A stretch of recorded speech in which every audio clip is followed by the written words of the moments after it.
ગુજરાત વિધાનસભાનું સત્ર ચાલી રહ્યું છે। આ સત્ર દરમિયાન આજે એવા સમાચાર મળ્યા છે કે ગુજરાત વિધાનસભા ગૃહને બોમ્બથી ઉડાવવાની ધમકી મળી છે।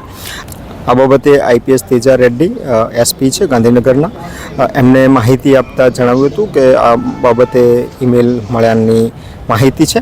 આ બાદ ગુજરાત વિધાનસભાનું સત્ર અત્યારે શરૂ થઈ ગયું છે એવા અહેવાલ છે રાબેતા મુજબ। અને આજે આ કાર્યક્રમ છે 1 વાગે મુખ્યમંત્રીનો કાર્યક્રમ છે, જેમાં બસોનું લોકાર્પણ કરવાના છે।